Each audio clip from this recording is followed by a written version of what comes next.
Goal, nation's leading institute.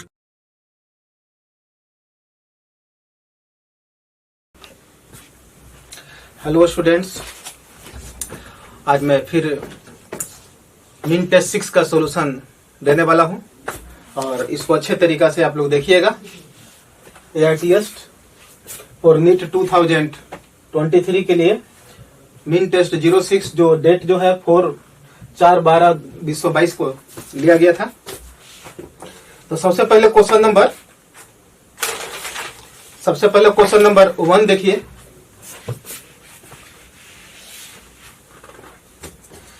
सबसे पहले question number 1 देखिए। क्वेश्चन नंबर 1 जो है, 2 equal positive charge plus Q R fixed at the point. Equal positive charge है, इधर एक्स एक्सिस इधर वाई एक्सिस, एक इधर है यानी कि ये 0 और -a पर, और इधर है वाई एक्सिस पर है, माने इधर है ना, और एक इधर है अन्य 0 और एक 0 माइनस है। माइनस क्यू चार्ज रिलीज छोड़ दिया गया है 4a से। ये डिस्टेंस है 4a यानी x।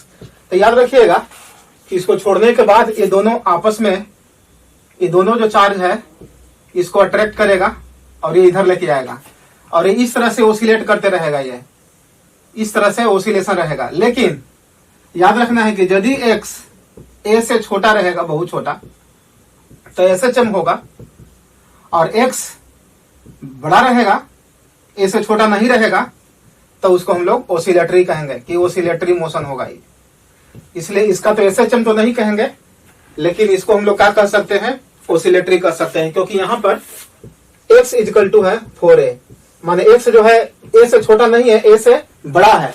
तो बड़ा जब रहेगा तो उसको हम लोग कहते हैं कि ओसिलेटरी। तो सबसे पहले एक्यूट सिंपल हार्मोनिक मोशन नहीं होगा, मूव ओरिजिन और रेस्ट में चल जाएगा नहीं, क्योंकि यहां से जाएगा तो यहां रेस्ट में रहेगा नहीं, यहां पर तो वेलोसिटी जो होगा वो मैक्सिमम हो जाएगा। मूव इंफिनिटी तो जाएगा नहीं, क्योंकि जैसे ही आगे जाएगा तो फिर फोर्स किधर लग जाएगा, पीछे की ओर लग जाएगा। तो acute oscillatory motion but not simple harmonic motion, इसका आंसर जो हो जाएगा 4। पहला का आंसर हो जाएगा 4। दूसरा है एक क्यूब ऑफ साइड ए, एक क्यूब है जिसका साइड ए है, इस तरह से देख लीजिए। एक क्यूब है जिसका साइड ए है और क्यूब का तो 8 कॉर्नर है, लेकिन 7 कॉर्नर पर चार्ज को रख दिया गया है। 7 कॉर्नर पर चार्ज को रख दिया गया है। तो कहता है कि इलेक्ट्रिक फील्ड इंटेंसिटी बताइए पूरे चार्ज के कारण सेंटर पर। तो देखिए, याद रखिएगा कि सेंटर पर इंटेंसिटी यदि ये भी यहां भी रहता तो 0 होता, माने 8 कॉर्नर पर रहता तो 0 होता, लेकिन यहां पर इंटेंसिटी जो होगा एक के कारण के ही बराबर होगा, क्योंकि बाकी सब आपस में क्या कर लेगा, बैलेंस कर लेगा। 8 रहता था, लेकिन एक के कारण जो इंटेंसिटी यहां पर हो जाएगा। तो हम लोग एक के कारण इंटेंसिटी का फॉर्मूला होता है KQ/R² यानी 1/4πε0। आर्क सेंटर से कॉर्नर के बीच की दूरी होता है, सेंटर से कॉर्नर के बीच की दूरी जो होता है डायगोनल का आधा था। डायगोनल होता है √3a, साइड है था, और उसका आधा कर देंगे तो √3a/2। तो √3a/2 का होल स्क्वायर कर सकते हैं। तो यह आ जाएगा Q/3πε0 इंटू में a²। इसलिए इसका आंसर जो हो जाएगा 2। डायगोनल का आधा होगा ये r, क्योंकि ये जो डायगोनल जो होगा उसका आधा डायगोनल होता है एक साइड का √3 टाइम्स। नेक्स्ट है 3 number, pendulum Bob of mass. Pendulum Bob है जिसका मास दिया हुआ है 5 × 10⁻⁵ kg, और इस पर चार्ज भी दिया हुआ है 4 × 10⁻⁸ coulomb at rest horizontal position, और इंटेंसिटी दिया हुआ है 3 × 10⁴ वोल्ट पर मीटर। टेंशन पूछता है कि थ्रेड में टेंशन क्या होगा। इसको हम लोग ऐसा सोचेंगे कि सॉरी, ये इलेक्ट्रिक फील्ड है ये, और ऐसे है ये बॉब को ऐसे सस्पेंड कर दिया गया है यहां से, इधर तो mg लगेगा और इधर की भी लगेगा। तो पूछता है कि टेंशन क्या होगा। तो जब रेस्ट में है तो टेंशन जो होगा ये दोनों के रिजल्टेंट होगा। टेंशन का फॉर्मूला लिख लीजिएगा, इसको सॉल्व करिएगा तो टेंशन आ जाएगा यहां से, और टेंशन जो आ जाएगा इसका सॉल्व कीजिएगा तो आंसर हो जाएगा पहला। ठीक है, क्योंकि ये रेस्ट में है तो ए स्क्वायर प्लस सी स्क्वायर का अंडर रूट बराबर ये टेंशन के बराबर हो जाएगा, तो इसलिए इसका आंसर जो हो जाएगा पहला हो जाएगा। नेक्स्ट है क्वेश्चन नंबर 4 देखिए। An electron enters a high potential region V2 from lower potential region V1, then its velocity, इसका वेलोसिटी पूछता है। वेलोसिटी क्या होगा, तो हम एक इलेक्ट्रिक फील्ड बनाते हैं इलेक्ट्रिक लाइंस ऑफ फोर्स से, और ये जो है यहाँ का पोटेंशियल है V1 और यहाँ का पोटेंशियल है V2। तो निश्चित है कि V2 ज्यादा होगा V1 से, क्योंकि इलेक्ट्रिक लाइंस ऑफ फोर्स के डायरेक्शन में बढ़ते हैं तो पोटेंशियल जो है घटता है। तो ये लो पोटेंशियल है और ये हाई पोटेंशियल है, तो कहता है कि इलेक्ट्रॉन जो है लो से हाई की ओर गया है। Electron इंटर्स in high potential region V2 from lower potential, lower माने इधर से V1 से। तो इलेक्ट्रॉन यानी निगेटिव चार्ज है, ऐसे भी सोच सकते हैं चार्ज यानी फोर्स मेथड से कि फोर्स इस पर पीछे लगेगा इस डायरेक्शन में, माने इलेक्ट्रिक फील्ड के अपोजिट डायरेक्शन में, तो स्पीड बढ़ते चल जाएगा।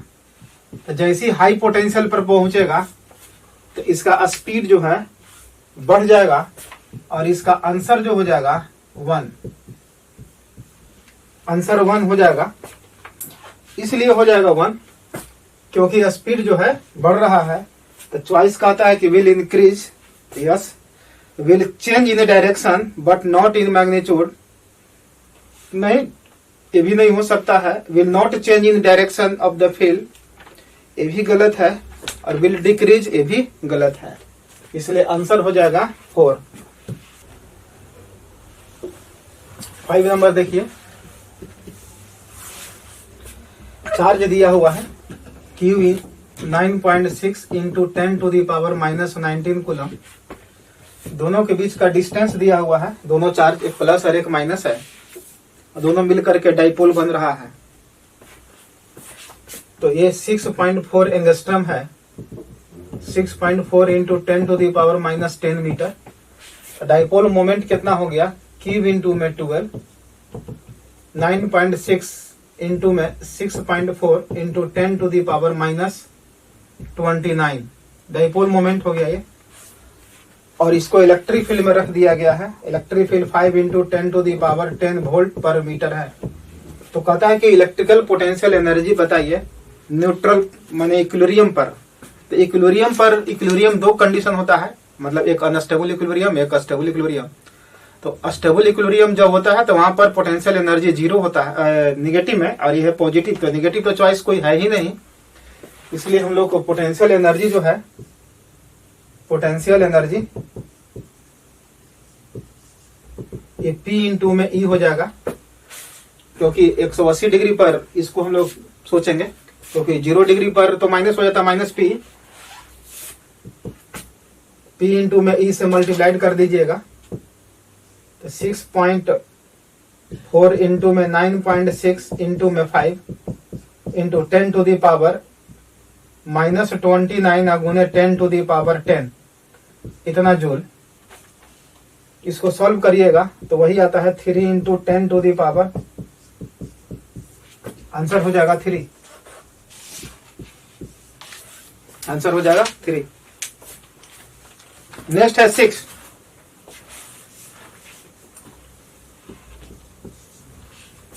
Match the following term of column, बच्चा मैच करना है।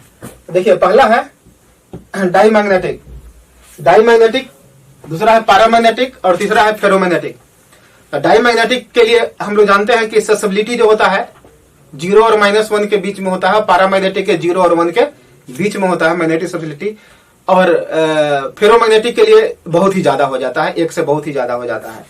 तो इसके ऑप्शन के अनुसार हम लोग देख सकते हैं कि डाईमैग्नेटिक का जो है पहला जो है सेकंड से रिलेटेड होगा, क्योंकि जीरो और -1 के बीच में है, और म्यूआर इसका पैरामैग्नेटिक, म्यूआर भी 0 और इसके बीच में ही होता है, 0 और 1 के बीच में, म्यूआर का वैल्यू 0 1 के बीच में होता है, और म्यू जो है कम होता है म्यू से। आंसर हो गया आपका सेकंड ऑप्शन। इसका थ्योरी में सब लिखा हुआ मिलेगा, इसका आंसर हो जाएगा सेकंड। 7 नंबर देखिएगा, Susceptibility is defined in the ratio of the intensity of magnetization I to the magnetic intensity। तो एकदम सही है ये, क्योंकि सब्सिलिटी जो डिफाइंड है M I/H, यही तो डिफाइंड है ये पहला। दूसरा रीजन कहता है कि greater the value of susceptibility smaller the intensity of magnetization. नहीं, ये तो E ज्यादा होगा तो E I का वैल्यू ज्यादा होगा, तो इसलिए हम लोग इसका आंसर जो देंगे कि पहला जो है सर्सन जो है करेक्ट है, जबकि रीजन जो है रॉन्ग है। इसका आंसर जो होगा 3 नंबर। 8 नंबर देखिएगा, polarisation is possible under action of external field of molecules of matter are non polar.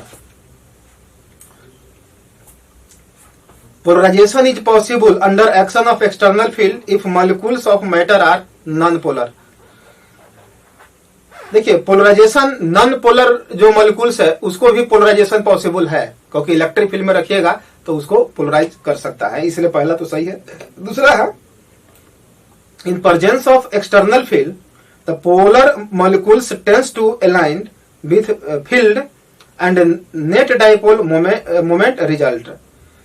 ये भी सही है, पोलर मॉलिक्यूल्स को रखिएगा तो इलेक्ट्रिक फील्ड में क्या कर देता है, वो पोलराइज कर देता है, मतलब उसको अलाइन कर देता है। अलाइन कर देगा तो नेट फील्ड जो है align with the field and net dipole moment result आ जाएगा, नेट डाइपोल मोमेंट हो जाता है। तो इसलिए इसका आंसर जो है दोनों सही है, करेक्ट आंसर हो जाएगा 4। नेक्स्ट है 9 नंबर, कहता है कि E.ds का इंटीग्रेशन क्लोज पाथ के लिए 0 है, यानी फ्लक्स 0 है, यानी कि फ्लक्स क्या है, 0 है। पहला है फ्लक्स यदि 0 है किसी क्लोज सरफेस से, इसका मतलब क्या हुआ, electric field inside the surface and on it is 0। ऐसा कोई जरूरी नहीं है, यदि फ्लक्स 0 है तो अंदर में नेट चार्ज क्या है, 0 भी हो सकता है, और 0 होगा तो फ्लक्स 0 होगा लेकिन इंटेंसिटी 0 नहीं होगा। इसलिए इसका ऑप्शन जो होगा दूसरा भी नहीं हो पाएगा, तीसरा भी नहीं है, क्योंकि नेट फ्लक्स 0 का मतलब होता है कि जितना लाइंस ऑफ फोर्स एंट्री कर रहा है उतना ही क्या कर रहा है, निकल रहा है। तो यहाँ पर लेस देन थर्ड ऑप्शन में दिया है, ये भी नहीं हो सकता है, तो इसका मतलब 4 ही हो सकता है। All charges must necessary be outside the surface. इसका मतलब है ये भी कह सकते हैं कि ये क्लोज सरफेस है, जितना चार्ज है बाहर है, तो इलेक्ट्रिक फील्ड तो है लेकिन अंदर में कोई चार्ज नहीं है, तो ये वाला पॉसिबल हो सकता है। ओके, नेक्स्ट है 10 नंबर,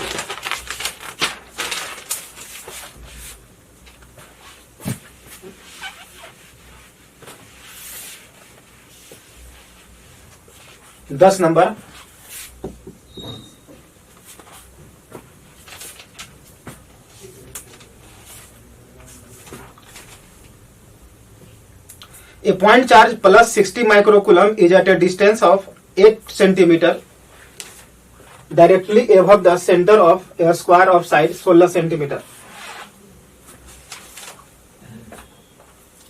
फिगर दिया हुआ है,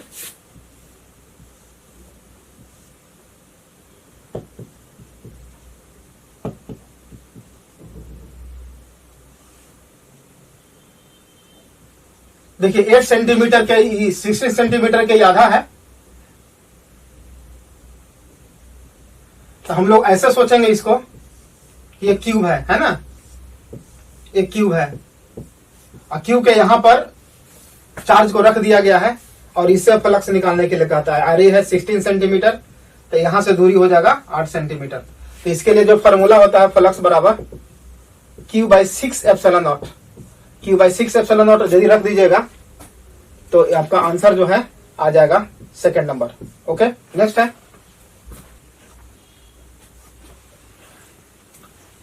क्वेश्चन नंबर 4 देखिए। An electron enters a high potential region V2 from lower potential region V1, then its velocity, इसका वेलोसिटी पूछता है। वेलोसिटी क्या होगा? तो हम एक इलेक्ट्रिक फील्ड बनाते हैं इलेक्ट्रिक लाइन्स ऑफ फोर्स से, और ये जो है यहाँ का पोटेंशियल है V1 और यहाँ का पोटेंशियल है V2। तो निश्चित है कि V2 ज्यादा होगा V1 से, क्योंकि इलेक्ट्रिक लाइंस ऑफ फोर्स के डायरेक्शन में बढ़ते हैं तो पोटेंशियल जो है घटता है। तो ये लो पोटेंशियल है और ये हाई पोटेंशियल है। तो कहता है कि इलेक्ट्रॉन जो है लो से हाई की ओर गया है। Electron इंटर्स in A high potential region V2 from lower potential, lower माने इधर से V1 से। तो इलेक्ट्रॉन यानी निगेटिव चार्ज है, ऐसे भी सोच सकते हैं चार्ज यानी फोर्स मेथड से कि फोर्स इस पर पीछे लगेगा इस डायरेक्शन में, माने इलेक्ट्रिक फील्ड के अपोजिट डायरेक्शन में, तो स्पीड बढ़ते चल जाएगा। तो जैसे ही हाई पोटेंशियल पर पहुंचेगा तो इसका स्पीड जो है बढ़ जाएगा और इसका आंसर जो हो जाएगा 1, आंसर 1 हो जाएगा। इसलिए हो जाएगा 1 क्योंकि स्पीड जो है बढ़ रहा है।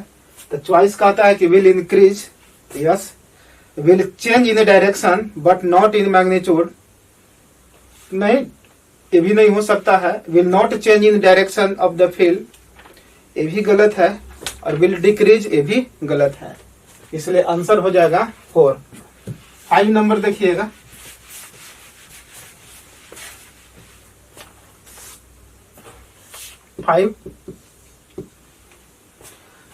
टू चार्जेस, दो चार्ज है, दो चार्ज मिल करके डाइपोल बन गया है। एक है प्लस क्यू और दूसरा है माइनस क्यू। और 9.6 into 10 to the power minus 19 coulomb है, और यह minus 9.6 into 10 to the power minus 19 coulomb है। दोनों के बीच का डिस्टेंस भी दिया हुआ है। ये डिस्टेंस को हम लोग 12 लेते हैं। 6.4 एंगस्ट्रम है ये, और 6.4 into 10 to the power minus 10 metre है। दोनों मिलकर डाइपोल बन गया है। If the dipole is kept uniform electric field, तो डाइपोल मोमेंट कितना होगा P, तो Q इंटू में 12 कर लेंगे। तो Q का वैल्यू है 9.6 into 10 to the power minus 19।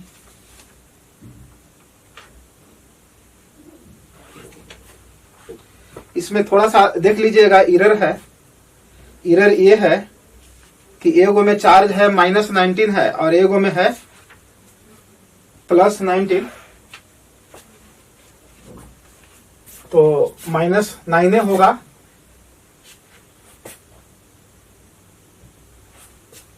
और इंटू 12 है 6.4 10 टू द पावर माइनस 10, इतना कूलम मीटर। और 9.6 इंटू में 6.4 into 10 to the power minus 19 coulomb metre. P का वैल्यू हो गया। इलेक्ट्रिक फील्ड दिया हुआ है 5 into 10 to the power 10 volt पर मीटर। इलेक्ट्रिक फील्ड दिया हुआ है 5 इंटू 10 टू द पावर। तो इस स्थिति में पूछता क्या है, इलेक्ट्रिकल पोटेंशियल एनर्जी। तो इलेक्ट्रिकल पोटेंशियल एनर्जी जो है इक्विलिब्रियम पर, इक्विलिब्रियम मतलब 2 रहता है,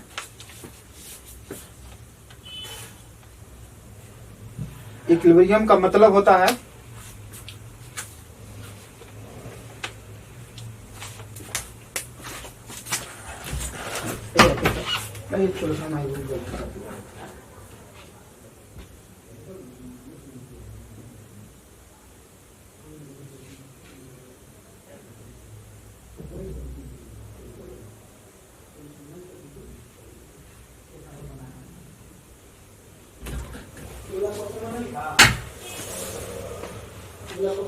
इलेवन नंबर देखिएगा। 4 charges equal to plus q by 2 are placed at the 4 corners of a square. ये स्क्वायर है, इसका 4 कॉर्नर है,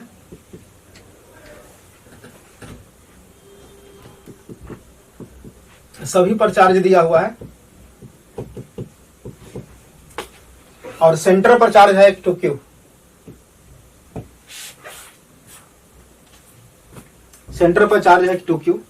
the system of equilibrium the value of q। सबसे पहले सिस्टम इक्विलिब्रियम में तभी होगा जब ए निगेटिव होगा, क्योंकि नेगेटिव होगा तभी सब पर नेट फोर्स, क्योंकि ये तीनों लगाएगा इस पर फोर्स इधर और ये अपने तरफ खींच लेगा ऐसे, तो नेट रिजल्टेंट इस पर 0 हो जाएगा। तो सिस्टम जब इक्विलिब्रियम में होने का मतलब है कि सब पर नेट फोर्स 0 हो और इस पर भी 0 हो, तो पूरे सिस्टम इक्विलिब्रियम में है। तो खैर हम एक पर नेट फोर्स 0 कर सकते हैं और सिस्टम को इक्विलिब्रियम में कर सकते हैं। तो इस पर नेट फोर्स 0 निकालते हैं। ये जो डिस्टेंस है साइड कुछ मान लीजिए, साइड नहीं दिया हुआ है तो साइड ए मान लेते हैं। तो ये वाला हो जाएगा a/√2 और ये जो रिजल्टेंट, जो तीनों का रिजल्टेंट जो है ये हो जाएगा k इंटू में q²/2 और बाई a² इधर की ओर हो जाएगा k q²/2 इंटू में a²। ये फोर्स लगाया और ये लगाया और ये भी लगाएगा k इंटू में और k q²/4 हो जाएगा, यहां पर सॉरी 4 कर दो, और ये हो जाएगा k q²/4 a²। a के जगह यहां पर हो जाएगा √2a और इन तीनों का रिजल्टेंट इसके बराबर कर देना है इधर वाला फोर्स के। As a system is in equilibrium, net force 0 होना चाहिए। तो किसी एक पर नेट फोर्स 0 करे तो इसको हम नेट फोर्स 0 करते हैं। तो k q²/4 a² का √2 प्लस k q²/4 √2a को होल स्क्वायर इजकल टू ये वाला फोर्स जो माइनस जो 2q लगाएगा वो वाला फोर्स, ये लगाएगा कितना k इंटू में 2q इंटू में q/2 बाई यहां से डिस्टेंस, यहां से q आप निकाल सकते हैं, यहां से q निकाल लीजिएगा तो आंसर आ जाएगा आपका फर्स्ट। ओके, नेक्स्ट है 12 नंबर। माने कि ये क्या है कि ये जो फोर्स लगाया है इधर और ये फोर्स लगाया है इधर, ये दोनों का रिजल्टेंट होगा इस डायरेक्शन में और इसी के डायरेक्शन में हो गया ये। तो नेट रिजल्टेंट फोर्स निकाल लिए हैं और ये अकेले इसको क्या कर लेगा, बैलेंस कर लेगा, खींच लेगा। तो ये दोनों बराबर जब हो जाएगा तो नेट क्या हो जाएगा 0 और सिस्टम इक्विलिब्रियम में रहेगा। नेक्स्ट है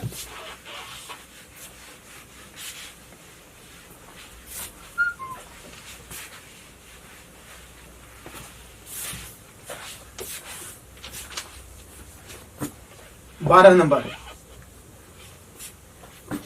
मैच करने के लिए कहता है कि match the following columns, choose the correct option match. देखिए सबसे पहले है कंस्ट्रक्टिव इंटरफेरेंस। तो कंस्ट्रक्टिव इंटरफेरेंस जो होता है वहां पर पार्टिकल्स जो है इन फेज में रहता है और फेज डिफरेंस जो होता है,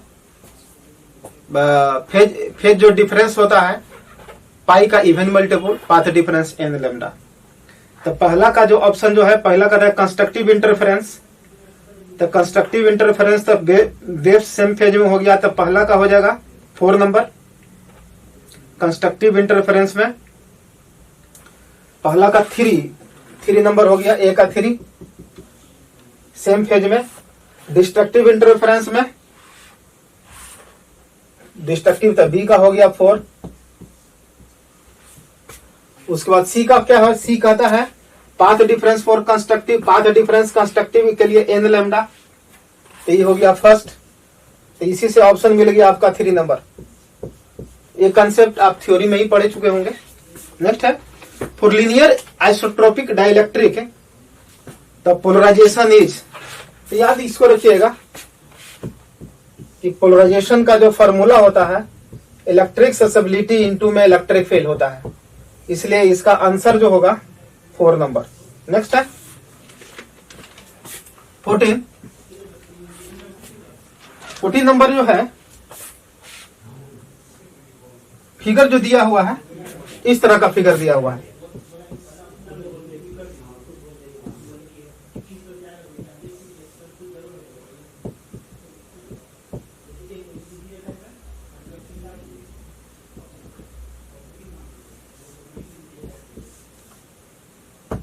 ट्वेल्व माइक्रोफराड फिगर इस तरह का दिया हुआ है। तो कहता है कि परसेंटेज कितना एनर्जी डिसिपेट करेगा, स्टोर डिसिपेट मतलब लॉस कितना करेगा, परसेंटेज लॉस। तो हम देख लेते हैं कि शुरू में कितना एनर्जी है, वोल्टेज भी है। तो शुरू में तो इस पर था, तो यहां से यहां तक स्विच को करेंगे। पहले तो चार्ज यही था, वो तो अनचार्ज था, पहले एक ही चार्ज था। तो शुरू में एनर्जी जो हो गया इनिशियल, ये हाफ सी इंटू में भी के स्क्वायर। माइक्रो फराडे नहीं लिख रहे हैं, किस नहीं लिख रहे हैं कि परसेंटेज निकालना है, वो सब यूनिट और म्यू सब क्या हो जाएगा, कैंसिल हो जाएगा। अब जैसे इसको करेंगे तो ये सेल डिस्कनेक्ट हो जाएगा और एक कैपेसिटर से दूसरा कैपेसिटर क्या करेगा, इसको चार्ज करेगा, तो एनर्जी लॉस होता है। तो एनर्जी जो लॉस का जो फॉर्मूला होता है, half C1 C2 C1 plus C2 V1 minus V2 का होल स्क्वायर। तो हाफ इंटू में 4 इंटू 12, अब भाई दोनों को जोड़ेंगे तो 16, इंटू में भी ही होगा, इसका तो 0 था शुरू में। ये आपका आ जाएगा लॉस,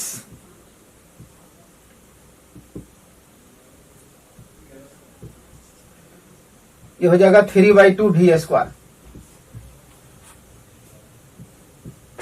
3/2। परसेंटेज लॉस कितना होगा, तो लॉस हो जाएगा 3/2 V square by 2 V square, यानी 3/4 इंटू 100, यानी कि 75% एनर्जी जो है लॉस करेगा।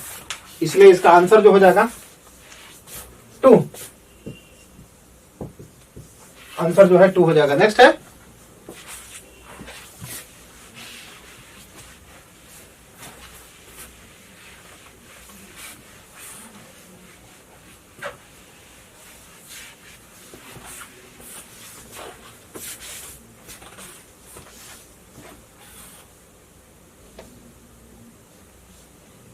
नेक्स्ट है 15 नंबर।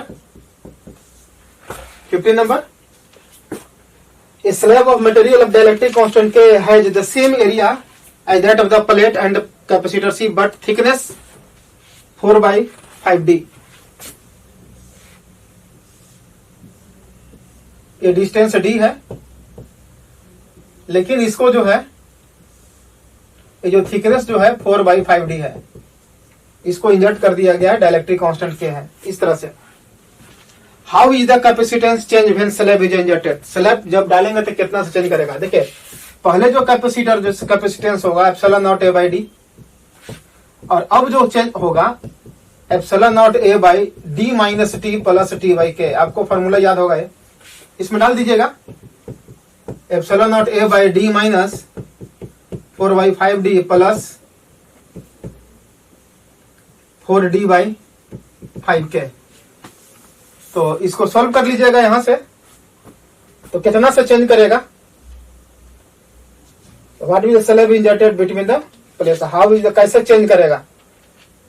तो चेंज की बात करता है तो पहले तो C है, ये वाला C है, तो C2 निकाल दीजिएगा, तो आपको आ जाएगा 5K/K प्लस 4 इंटू में C।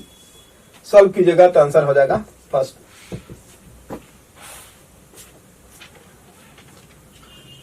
नेक्स्ट है 16।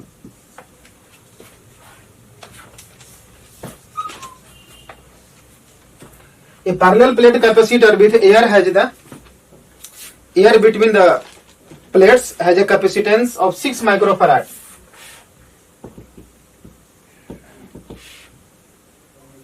सिक्स पिको फैराड है, sorry,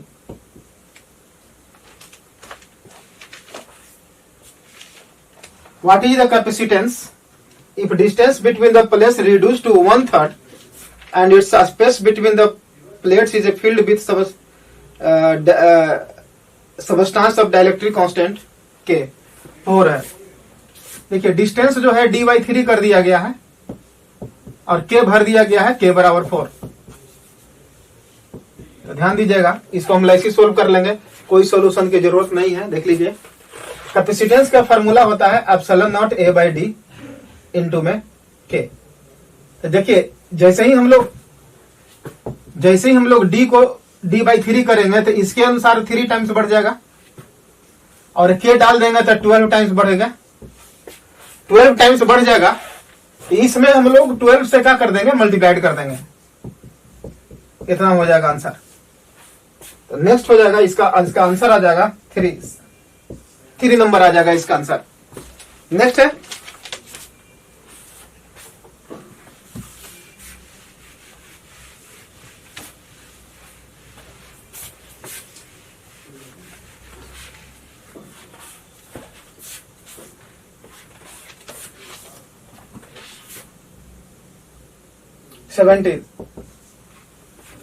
equipotential surface. Equipotential surface क्या है जरा देख लीजिए। पहला, are close to the region of the large electric field. Equipotential surface are closer in a region of large electric field compare to the region of lower electric field. ये जो है 17 number जो है कहता है कि इक्विपोटेंशियल सरफेस क्या है, are closer in region of large electric field. जैसे रीजन में इलेक्ट्रिक फील्ड जैसे लार्ज है और नजदीक है वो compare to region of low, बताइए तो सही है। नेक्स्ट है, will be more crowded near sharp edges of a conductor. Sharp edge जब रहेगा वहां पर, है ना, तो मोर क्राउडेड रहेगा, वहां पर लाइंस ऑफ फोर्स जो है बहुत ही क्राउडेड रहेगा, ये भी सही है। Will be more crowded will be near the region of the large charge density, ये भी सही है। जहां लार्ज चार्ज डेंसिटी जहां ज्यादा रहेगा वहां पर ज्यादा होगा। तो इसके लिए इसका आंसर हो जाएगा will always be equal space. नहीं, 4 नंबर नहीं हो पाएगा, फर्स्ट सेकंड एंड थर्ड होगा, यानी आंसर हो जाएगा 4। 18 number, in region of constant potential. Constant potential होगा, पोटेंशियल कांस्टेंट है, तो यदि पोटेंशियल यदि कांस्टेंट है तो इलेक्ट्रिक फील्ड यूनिफॉर्म तो होगा नहीं, क्योंकि कांस्टेंट पोटेंशियल रहेगा तो उसको डिफरेंशिएट करेंगे तो 0 हो जाएगा। दूसरा है इलेक्ट्रिक फील्ड इज 0, ये सही है, इलेक्ट्रिक फील्ड 0 हो जाएगा। तो दूसरा सेकंड सही है। Third, there is no charge density charge inside the reason.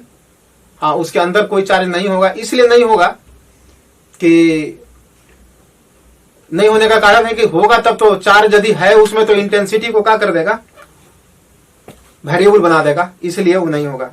Answer पहला और दूसरा आने की आंसर हो गया फर्स्ट। नेक्स्ट है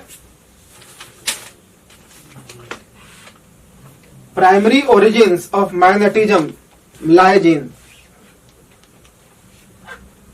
तो देखिए प्राइमरी ओरिजिन जो होता है मैग्नेटिज्म का, मैग्नेटिज्म क्यों प्रोड्यूस होता है, क्यों मैटर मैग्नेटिज्म प्रॉपर्टी शो करता है, तो इलेक्ट्रॉन्स के स्पिन के कारण और एटम माने एटॉमिक करंट के कारण होता है ऐसा। तो एटॉमिक करंट्स माने इलेक्ट्रॉन जब घूमेगा तो करंट घूमेगा, माने करंट प्रोड्यूस होगा, एटॉमिक करंट होगा, एटॉमिक करंट के कारण मैग्नेटिक फील्ड क्रिएट करेगा। तो पहला हो गया। दूसरा है कि इलेक्ट्रॉन्स के स्पिन के कारण भी होता है, इसलिए आंसर जो हो गया इसका पहला और चौथा सही है, यानी आंसर हो गया सेकंड। 19 नंबर का हो गया second. 20 number, paramagnetic sample shows a net magnetization of 18 ampere. Net magnetization दिया हुआ 18 एम्पियर पर metre when placed at an angle of external magnetic field and temperature। देखिए m का वैल्यू दिया हुआ है एम्पियर पर मीटर और b दिया हुआ है 0.3 टेस्ला और टेम्परेचर दिया हुआ है 12 kelvin. When a sample is placed in external magnetic field, अब मैग्नेटिक फील्ड बदल दिए हैं, बीडस कर दिए हैं और टेम्परेचर भी बदल दिए हैं, तो कहता है कि एम डैश का वैल्यू क्या होगा।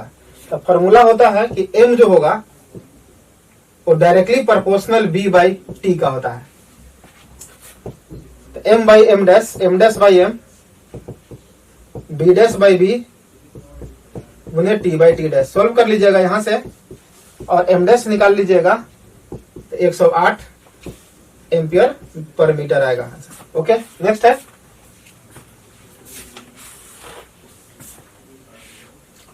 (21).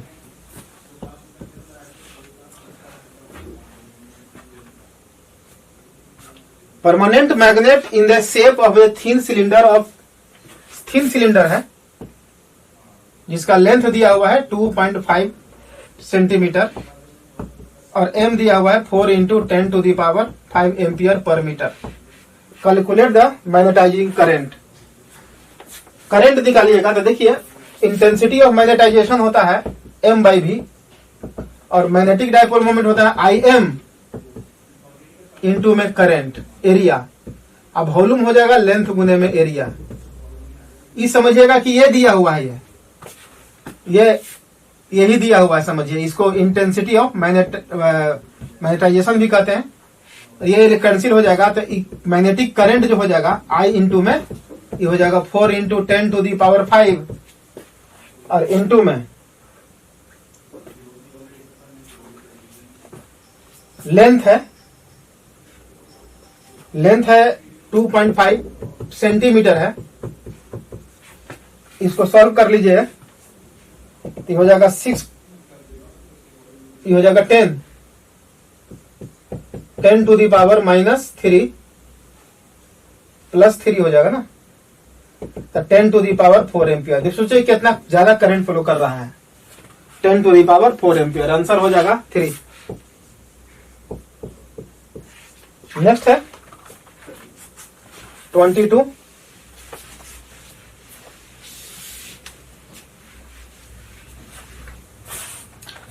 नेक्स्ट देखिएगा 22। A charge of 24 microcoulomb q दिया हुआ है 24 millicoulomb is located at the origin. Calculate the work done in taking a small charge. ये ओरिजिन पर है। देखिए ध्यान दीजिएगा इस क्वेश्चन को अच्छे तरीका से। 24 मिलीकुलम और एक एक्स बाई जेड पर रख दिया गया, यहां पर है। ये पी पॉइंट यहां है, इसका ओरिजिन है 0.05 सेंटीमीटर। 2 पॉइंट यहां ला दिया गया है 0.6 सेंटीमीटर I0 पी से क्यू। फिर आर पर भी लाया गया है।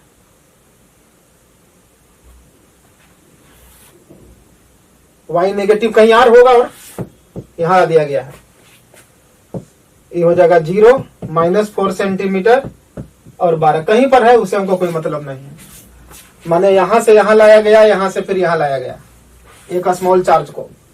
क्यू है 8 × 10⁻⁹ कूलम लाया गया है।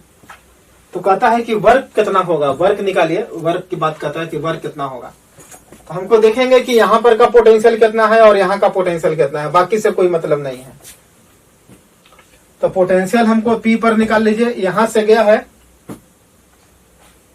यहां से यहां आया, फिर यहां गया, फिर यहां आया है, उससे हमको कोई मतलब नहीं है। सीधे देखेंगे कि यहाँ का पोटेंशियल क्या है और यहाँ का पोटेंशियल क्या है। यहां से दूरी हमको निकाल लेते हैं। इसका तो ओरिजिन का 0 0 है, तो यहां से दूरी हो जाएगा, ये डिस्टेंस निकालेंगे तो इसमें से स्क्वायर कर देंगे तो हो जाएगा 4k² 12k² के अंडर रूट कर लीजिएगा। ये डिस्टेंस हो जाएगा R1 R2। ये जो डिस्टेंस है R1 जो है 5 सेंटीमीटर। पोटेंशियल P पर निकल जाएगा, पोटेंशियल हो जाएगा KQ बाई R1। पोटेंशियल फिर Q पर निकल जाएगा, KQ R पर ये हो जाएगा R2। वर्क का जो फॉर्मूला होता है, वर्क का, तो वर्क निकालना है सीधा सीधी P से R तक। तो जो चार्ज को ले रहा है Q into potential R minus potential Q। इसको सॉल्व कीजिएगा तो आपको आ जाएगा आंसर सेकेंड। सॉल्व आप लोग को करना काम है। इसको कर लीजिएगा। ओके, नेक्स्ट है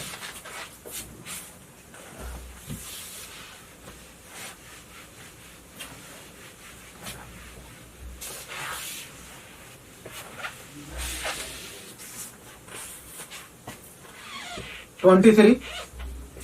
A parallel plate capacitor is to be designed with voltage rate। Parallel plate capacitor है, उसका डिजाइन किया गया है कि 2 किलो वोल्ट पर टॉलरेट करने के लिए यूजिंग द एक्सटर्नल डाइलेक्ट्रिक के दिया हुआ है 4 डाइलेक्ट्रिक, और डाइलेक्ट्रिक का स्ट्रेंथ भी दिया हुआ है इंटेंसिटी का 6 × 10⁶ वोल्ट पर मीटर।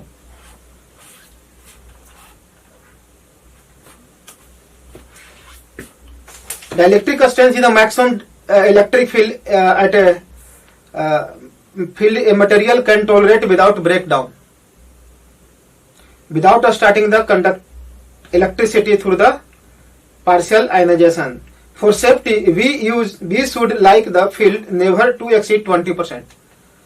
तो सेफ्टी के लिए क्या किया कि 20% से फील्ड ज्यादा एक्सीड नहीं किया था। हम लोग क्या करते हैं कि इसका 20% निकाल लेते हैं, क्योंकि इतने ही तक वो टॉलरेट करता है।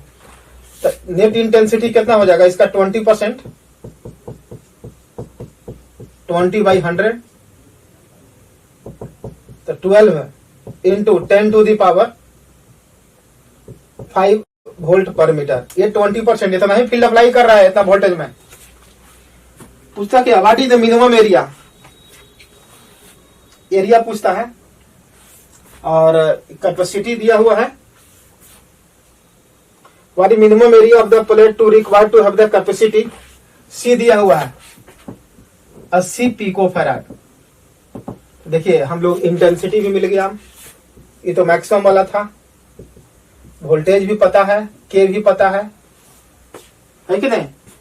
तो हम लोग को निकालना क्या है, एरिया निकालना है। तो एरिया हम लोग कैसे निकालेंगे, एरिया के लिए फॉर्मूला निकालते हैं हम लोग। पहले तो हम लोग डी निकाल लेते हैं कि डी बराबर कितना है। तो ई बराबर होता है V/D, तो डी बराबर हो जाएगा V/E। प्लेट डिस्टेंस निकल गया। अब प्लेट डिस्टेंस जब निकल जाएगा तो यहां से हम लोग प्लेट डिस्टेंस निकल जाएगा तो एरिया निकल जाएगा, कैपेसिटेंस पता है। तो V हो जाएगा 2 किलो, और ये है 12 × 10⁵। ये डी निकल जाएगा इतना मीटर, और सी बराबर होता है ε0 A/D। ये भी पता है, ये पता है, तब तो एरिया निकाल देना यहां से C × में D/ε0, C × में D/ε0। और के भी तो दिया हुआ होगा ना इसमें, के साथ है ये, तो ये हो जाएगा के वाला दिया हुआ है इसमें। ठीक है, तो यहां से हम लोग एरिया निकल सकता है, और एरिया निकालिएगा तो आ जाएगा 37.7 सेंटीमीटर स्क्वायर। इसका आंसर जो हो जाएगा 4। ठीक है, नेक्स्ट है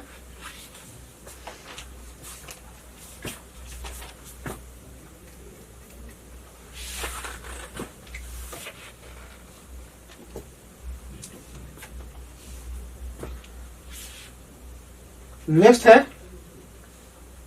25।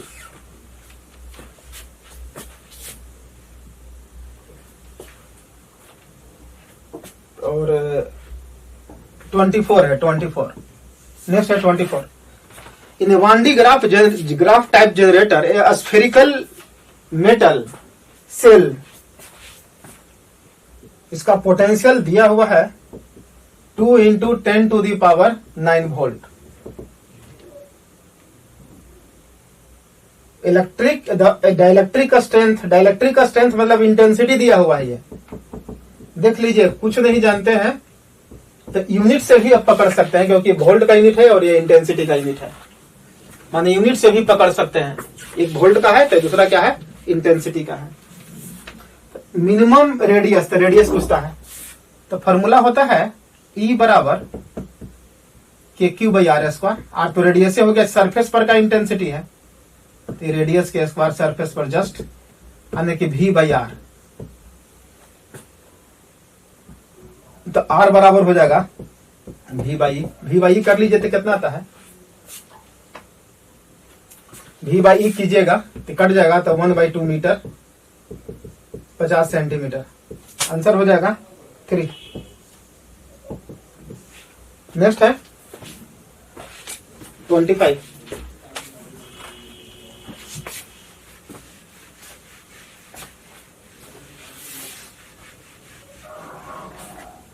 नेक्स्ट है 25।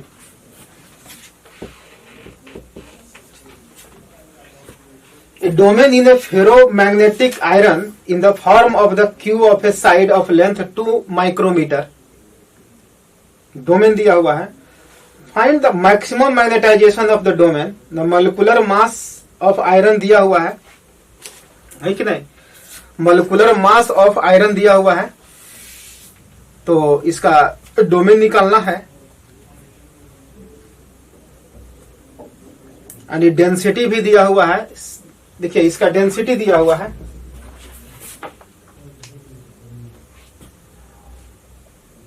क्यूब का साइड दिया हुआ है 2 माइक्रोमीटर। माइक्रो का मतलब 2 into 10⁻⁻6 metre. Maximum magnetization domain, molecular mass of iron, molecular mass दिया हुआ है आयरन का पर मोल, और डेंसिटी भी दिया हुआ है 7.9 gram. Assume each iron atom has a dipole moment. प्रत्येक एटम जो है डाइपोल मोमेंट दिया हुआ है एक का। तो पूछता है मैक्सिमम मैग्नेटाइजेशन ऑफ डोमेन, तो टोटल डाइपोल मोमेंट निकाल लेना है। इतना में नंबर ऑफ मॉलिक्यूल्स पहले निकालना पड़ेगा। इसका वॉल्यूम कितना होगा? वॉल्यूम हो जाएगा 1 क्यूब।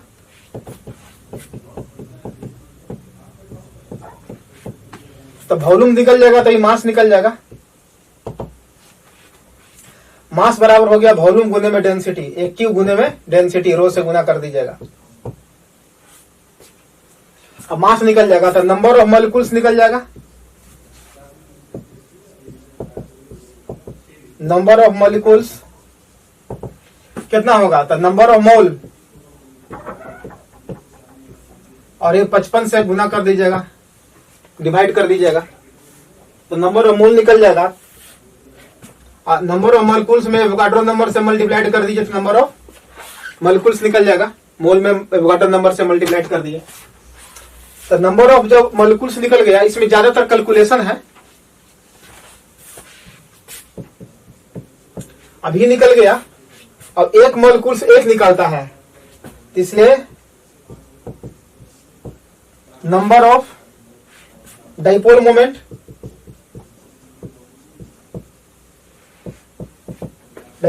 कितना हो जाएगा? ये संख्या को हम लोग कुछ मान लेते हैं n। तो n गुने में एक डाइपोल मोमेंट दिया हुआ है। टोटल डाइपोल मोमेंट निकाल लेते हैं। Total dipole moment, total dipole moment, magnetic dipole moment है m। तो n गुने में, और ये दिया हुआ है इतना 10⁻⁻24, गुना कर दीजिएगा आ जाएगा।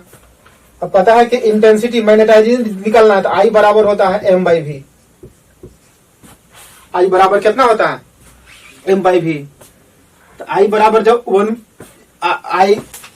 I बराबर m/v करते हैं, तो m/v का वैल्यू निकाल लीजिएगा। यहां से m निकाल चुके हैं, v तो वैल्यू पता ही है, यहां से निकालिएगा तो आपका आंसर मिल जाएगा, कोई पहला नंबर आ जाएगा। ओके, नेक्स्ट है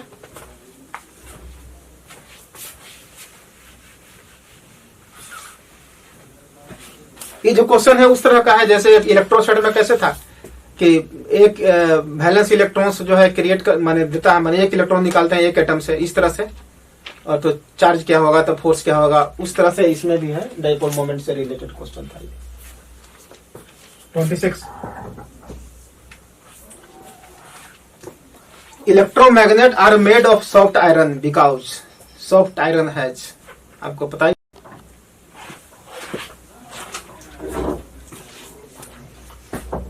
electromagnet are made of soft iron.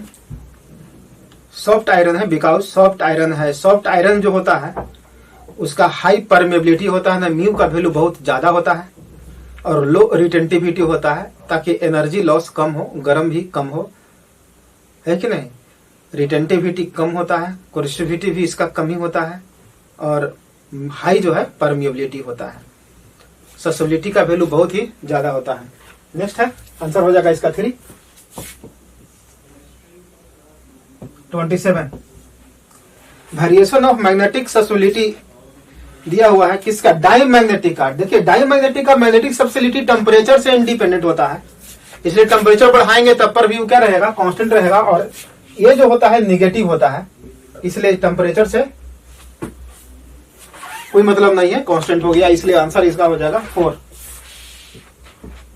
Next है 28 with reference to the magnetic dipole match the term of the column first and the term of column second. देखिए पहला है डाइपोल मोमेंट। डाइपोल मोमेंट क्या है, तो पहला m dot भी तो होता नहीं है, m क्रॉस भी तो होता नहीं है, तो डाइपोल मोमेंट किसको कहते हैं, डाइपोल मोमेंट जो है m को कहते हैं।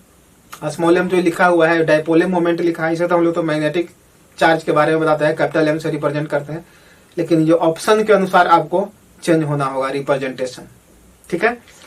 तो पहला का आंसर हो जाएगा 4 और मैचिंग हो गया 4, और सेकंड का equatorial field for a short dipole. Short dipole का इक्वेटोरियल पर फील्ड जो होता है, बी का जो वैल्यू जो होता है कि नहीं, बी का वैल्यू जो होता है उसका μ0/4πm/r3।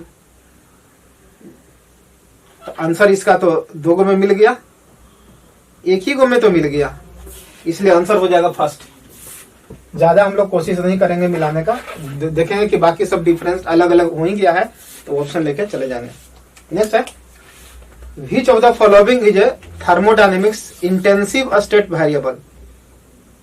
इंटेंसिव स्टेट वेरिएबल मतलब थर्मोडायनेमिक्स में जो होता है, तो मतलब कि इंटेंसिव स्टेट का मतलब हुआ कि स्टेट चेंज करेंगे तो चेंज करेगा, तो टेम्परेचर भी चेंज करता है, प्रेशर भी चेंज करता है, डेंसिटी भी चेंज, क्योंकि वॉल्यूम चेंज करता है, डेंसिटी भी चेंज करेगा ही, मास तो चेंज करता नहीं है, इसलिए वॉल्यूम चेंज करता है तो डेंसिटी चेंज करता है, इसलिए आंसर हो जाएगा ऑल ऑफ दिस। नेक्स्ट है माने ये हो गया स्टेट फंक्शन।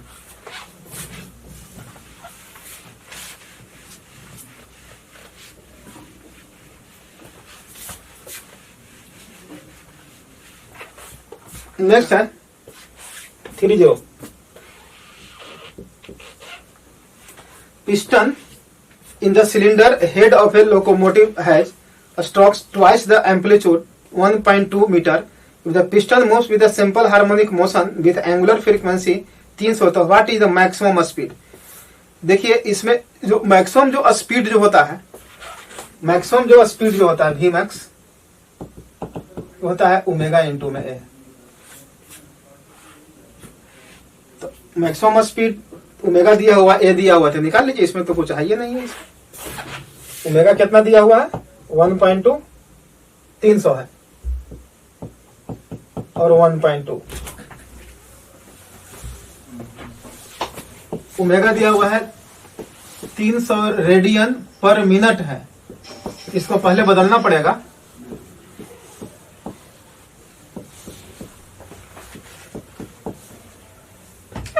तो इसको हम लोग लिख सकते हैं यहां पर 1.2, तो ये आंसर हो जाएगा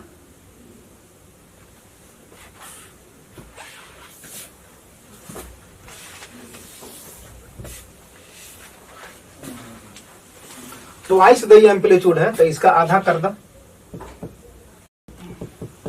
0.63 मीटर पर सेकेंड, माने 2a दिया हुआ है 1.2 मीटर, तो यहां से a निकल जाएगा 0.6 मीटर, वही a का वैल्यू यहां पर रख सकते हैं, ठीक है।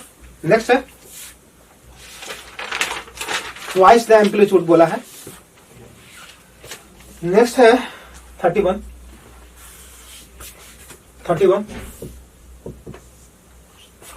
ये steel rod 150 centimetre 150 centimetre long is clamped at the middle. The fundamental frequency of the longitudinal vibration of the rod are given, दिया हुआ है, मिडिल पॉइंट को क्लैम्प कर दिया गया है।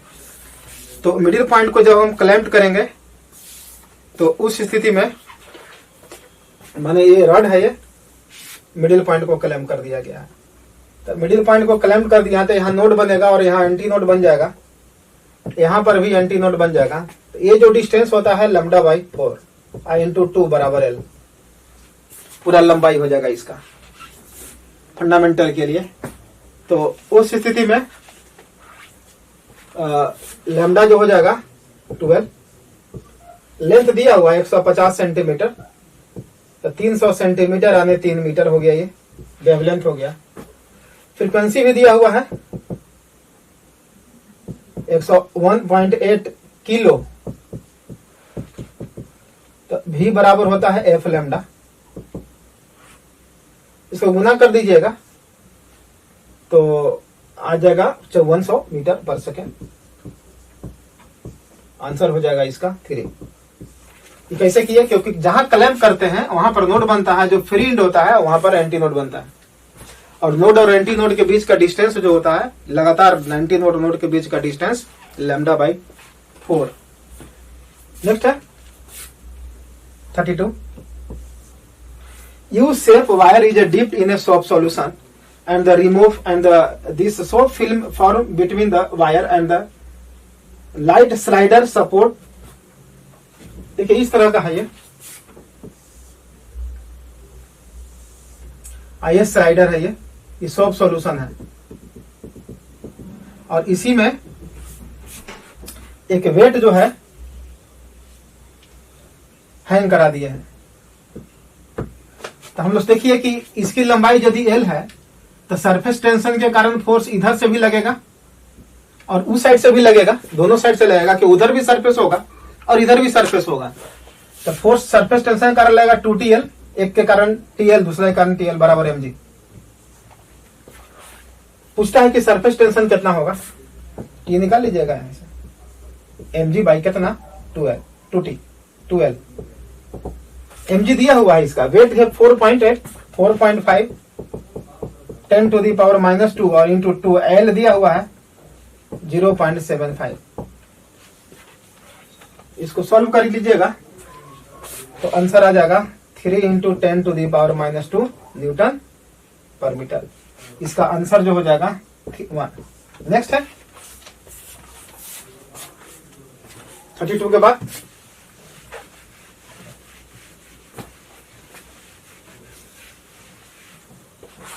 32 के बाद 33।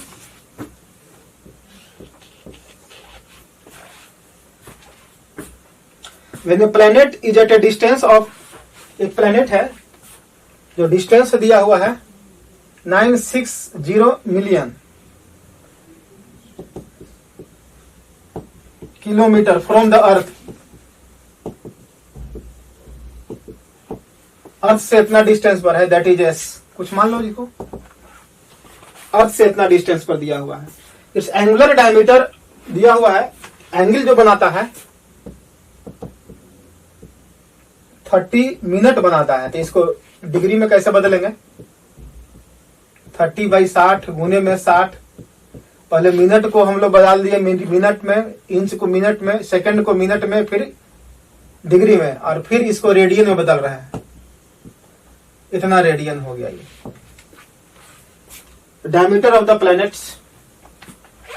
तो प्लैनेट्स का कहता है कि डायमीटर क्या होगा। तो पहले हम लोग को निकालना पड़ेगा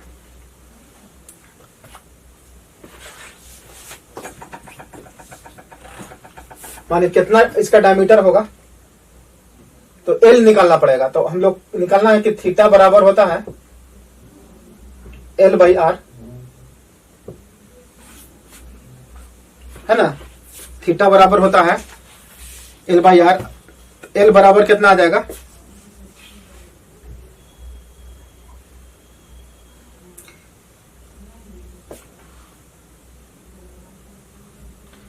when a planet at a distance दिया हुआ मिलियन दिया हुआ है, इसमें मिलियन दिया हुआ है, तो इसमें हम लोग करेंगे क्या, from the earth its angular diameter its angular diameter is measure, इतना दिया हुआ है, calculate the diameter of the planet. Planet का डायमीटर पूछता है कि प्लेनेट का डायमीटर क्या होगा। तो ये जो डिस्टेंस जो है कि थीटा बराबर होता है एल बाई आर, इसलिए एल बराबर हो गया आर गुने थीटा।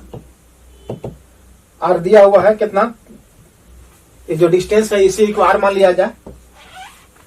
तो ये जो डिस्टेंस जो है आर है, तो आर का वैल्यू है 900 कितना 60 मिलियन है किलोमीटर। 960 मिलियन मतलब 10 टू दी पावर 6 किलोमीटर, तो मीटर कर दिए। और ये दिया हुआ है 30/60 गुने में 60 π/180, इतना मीटर हो जाएगा ये। अब इसको हम लोग किलोमीटर में बदल देना है। तो किलोमीटर में बदलिएगा तो आ जाएगा 1.39 गुने 10 to the power 5 kilometre. Solve कीजिएगा तो इतना आ जाएगा आपका आंसर। ठीक है, नेक्स्ट है, तो इसका आंसर हो जाएगा 4, थीटा बराबर एल बाई आर। नेक्स्ट है 34।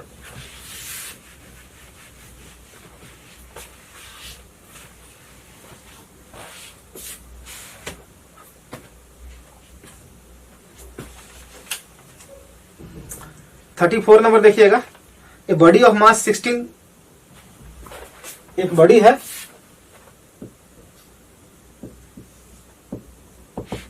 16 into 10 to the power -3 kg, और स्पीड भी दिया हुआ है ax to the power 5/2। A का वैल्यू दिया हुआ है 15, 15 कर दीजिए, 15 दिया हुआ है, ऐसा यूनिट में है।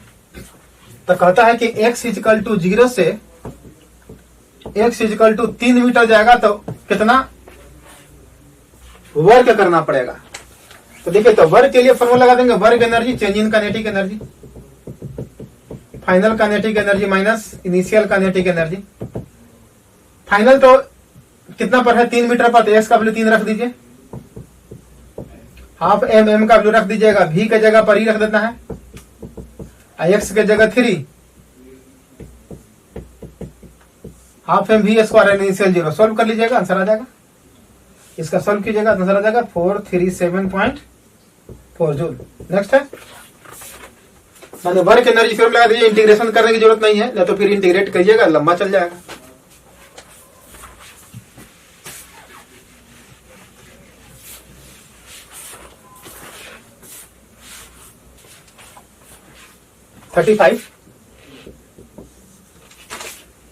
Which of the following explain the radius appear is a full moon near the horizon? ये याद रखिएगा, स्कैटरिंग के कारण होता है, माने appear of a full moon near the horizon, जब होरिजन में जाता है तो मतलब लाइट का जो स्कैटरिंग होता है इसके कारण ऐसा हो जाता है, इसलिए 35 का आंसर हो जाएगा 4। 36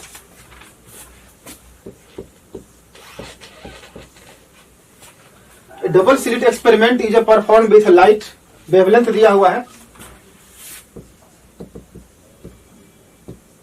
नैनोमीटर दिया हुआ है, फिल्म थिकनेस 3 माइक्रोमीटर, और म्यू भी दिया हुआ है 1.8, इंट्रोड्यूस कर दिया गया है 1 पाथ पर। तो लोकेशन ऑफ सेंट्रल मैक्स, तो देखिए जैसे ऊपर वाला पर जैसे हम लोग ये इस पर है, इस तरह का फिगर है, ये 2 स्लिट्स है S1 S2, फ्रिंग breadth bright dark बन रहा होगा। जैसे इसमें हम लोग स्लैब इंजर्ट करेंगे तो पूरा फ्रिंग पैटर्न ऊपर चला जाता है, पूरा का पूरा फ्रिंग्स पैटर्न जो है ऊपर चला जाता है। तो अपवर्ड तो जाएगा ही, लेकिन अपवर्ड में 2 ऑप्शन दिया हुआ है 3 और 4। तो चाहे तो 3 होगा नहीं तो 4 होगा, तो उसके लिए हमको निकालना पड़ेगा कि कितना फ्रिंग्स जो है ऊपर गया है। तो पहले शिफ्ट के लिए फॉर्मूला निकालना पड़ेगा, शिफ्ट कितना होगा और बीटा का फॉर्मूला क्या होता है। देखिए शिफ्ट का जो फॉर्मूला जो होता है,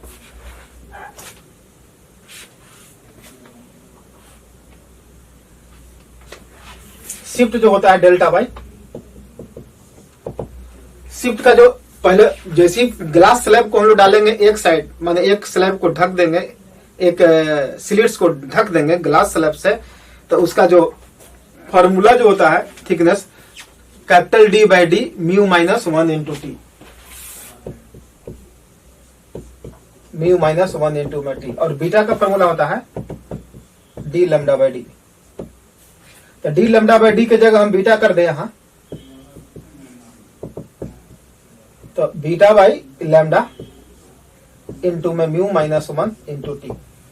इसको सॉल्व कर लीजिएगा, कितना बीटा शिफ्ट करेगा तो म्यू माइनस 1 इंटू में टी बाई लैम्डा। ई जितना आएगा उतना ही आंसर होगा, उतना ही बीटा हो गया, उतना फ्रिंग्स बीट से जो है शिफ्ट कर जाएगा। इसका सब वैल्यू दिया हुआ है, म्यू का वैल्यू दिया हुआ है, 1 का वैल्यू देख लीजिए, म्यू का वैल्यू दिया हुआ 1.8 माइनस 1, थिकनेस दिया हुआ है 3 माइक्रो, लैम्डा दिया हुआ है wavelength 6 10 to the power minus 9, t हो जाएगा 0.8, उन्हें 3 हो जाएगा, और ये हो जाएगा 6, 4 आ रहा है answer, into 10 to the power minus 6 गुने 10 टू दी पावर माइनस 7, ये हो जाएगा 4 बीटा। इसका मतलब हो गया आंसर हो जाएगा फर्स्ट, सॉरी आंसर हो जाएगा 4, आंसर हो जाएगा इसका 4, शिफ्टेड अपवर्ड बाई 4 फ्रिंग्स, 4 फ्रिंग्स जो है ऊपर शिफ्ट कर जाएगा। नेक्स्ट है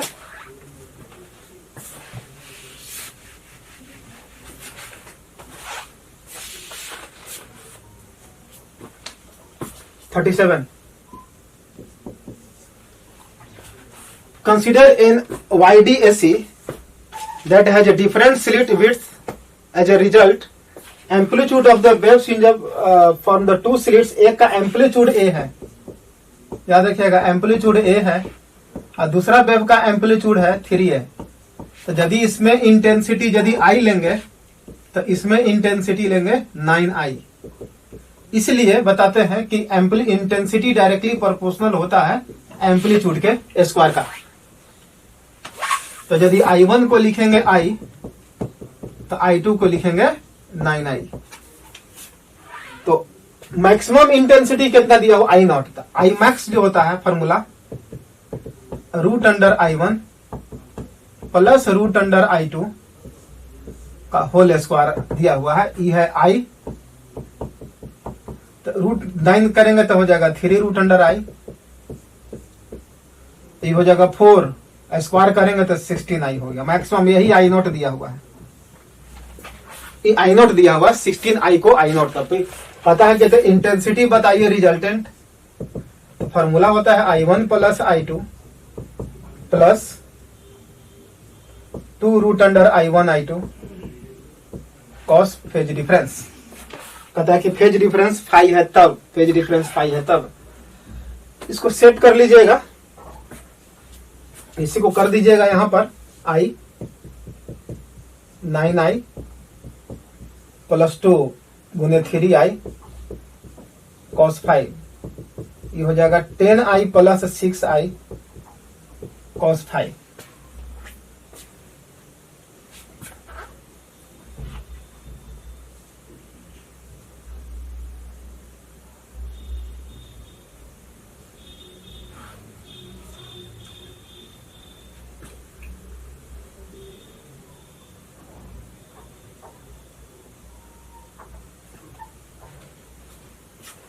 अब इसी को आप सॉल्व कीजिएगा, और I के जगह इसको रख देना है, I बराबर है, I के जगह रख दीजिए, I के जगह है I नॉट बाई 16 प्लस 6 गुने में I नॉट बाई 16 इंटू में कॉस 5, ये हो जाएगा I नॉट बाई 16 कॉमन ले लेंगे, 10 प्लस 6 कॉस 5।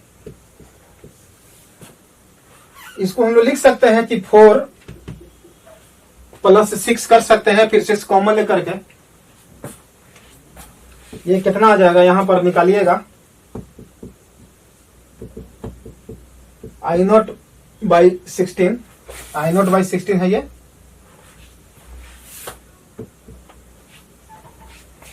और ये हो जाएगा 4 + 6 cos 5 I0 बाई 16। 4 + 6 कॉमन ले लीजिए, इसको सॉल्व करिएगा तो I0 बाई 16। इसका फॉर्मूला होता है 2 इंटू में cos स्क्वायर 5/2। इसमें से 4 कॉमन ले रहे हैं तो 4 इसमें भी आ जाएगा तो I0 बाई 4।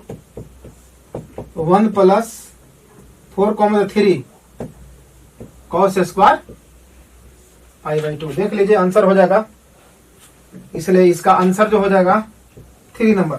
नेक्स्ट, इसका आंसर जो है 3 नंबर आ जाएगा। ओके, नेक्स्ट है 37 के बाद 38।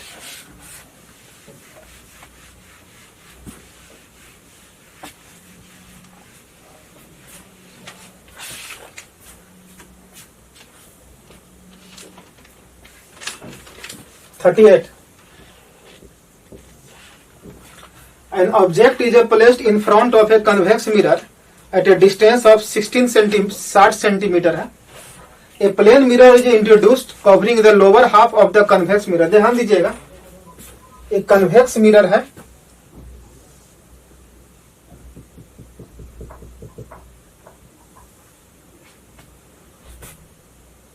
और एक ऑब्जेक्ट है, ये 60 सेंटीमीटर पर है।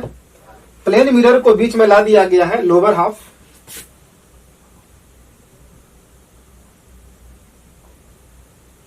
If the distance between the object and plane mirror 60 इधर है, ये 60 सेंटीमीटर पर, ये 40 सेंटीमीटर यहां पर प्लेन मिरर रख दिया गया है, तो ये हो गया आपका 20 centimetre. It is found that there is no parallax between the image formed by the two mirrors। इसका मतलब होता है कि दोनों इमेज के बीच कोई पैरेलैक्स नहीं है। इसका मतलब है कि दोनों इमेज एक ही जगह बन रहा है। What is the radius of curvature of the mirror? तो रेडियस तो बताइए, 40 सेंटीमीटर होगा तो ये 40 सेंटीमीटर पर यहाँ इमेज बनाएगा, तो यहां से 40 हो गया तो ये भी इमेज तो यही बना रहा होगा, तो ये हो जाएगा 20, तब तो 40 होगा। प्लेन मिरर के लिए V = U, ये यदि 40 है तो ये भी हो गया 40, तो ये है 20, तो ये हो जाएगा 20। यानी इमेज, ये भी इमेज यहां बना रहा है, तो मिरर के लिए क्या करेंगे, U = -60 और V = +20, तो 1/f बराबर हो जाएगा 1/v - 1/u कर लीजिएगा, हो जाना चाहिए। और f जहां से f निकल जाएगा, एलसीएम हो जाएगा 60 और ये 3 + 1 f हो जाएगा 15 सेंटीमीटर।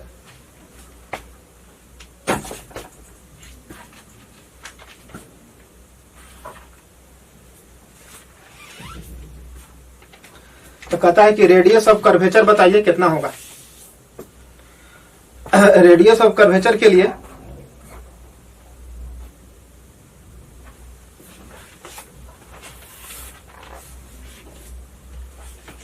ऑब्जेक्ट डिस्टेंस हो जाएगा 1/v। अच्छा, ये प्लस होता है जी,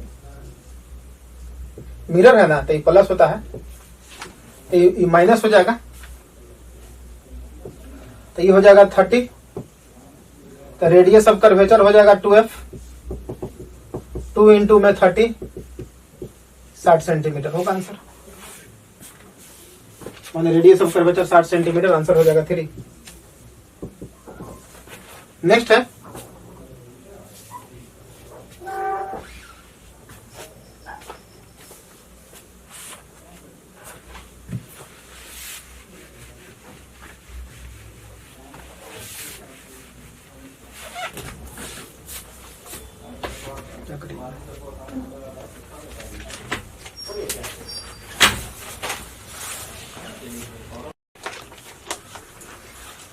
क्वेश्चन नंबर 39। देखिए क्वेश्चन नंबर 39। देखिए, 3 concentric spherical cells have radii A, B and C। ये 3 सेल्स है, A, B और C है। A है और B है और C है। इसका रेडियस है A और इसका रेडियस B और इसका रेडियस है C। ये भी कंसेप्ट दिया हुआ है कि B इजिकल टू 2A और C is equal to 3A।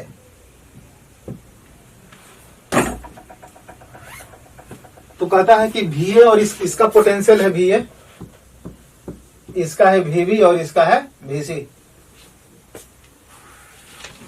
Charge density दिया हुआ है, इस पर चार्ज डेंसिटी है A पर है sigma plus sigma minus sigma और इस पर है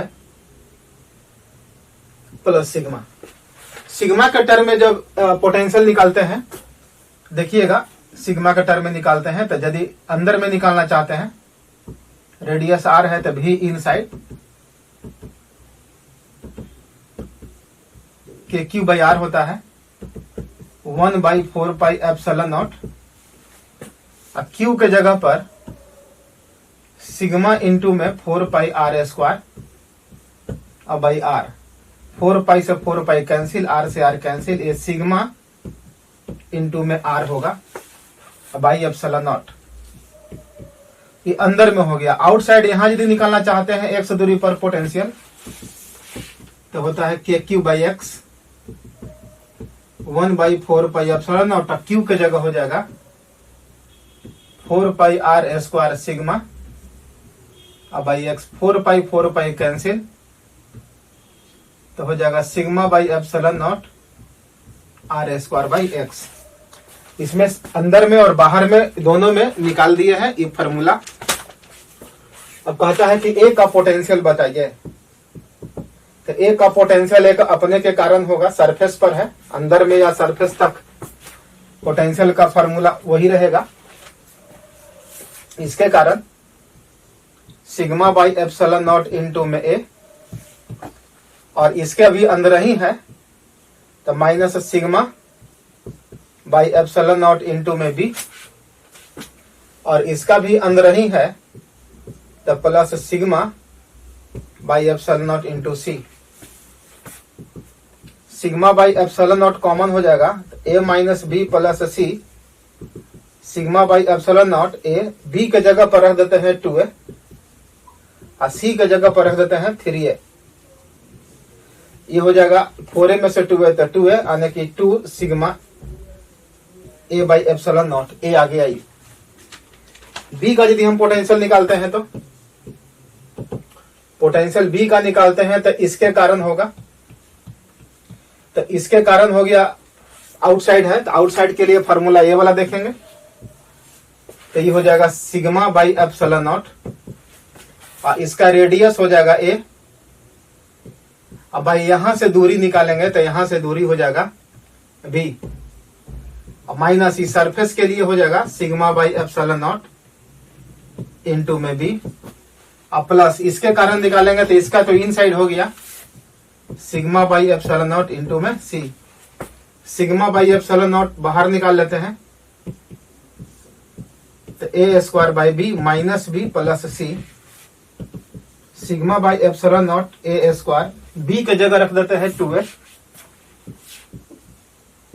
B के जगह 2A और C के जगह 3A। सब इक्वल कर दे रहे हैं तो एक कैंसिल हो जाएगा ये तो सिग्मा बाई एप्सिलॉन नॉट ये हो जाएगा A बाई 2 A बाई 2 और ये हो जाएगा प्लस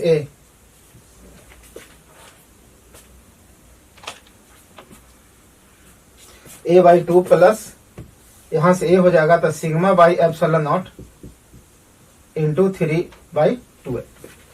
ये आ गया। उसी तरीका से हम C निकालेंगे। सिमिलरली पोटेंशियल C का निकालिएगा तो पोटेंशियल C का जो भी निकालिएगा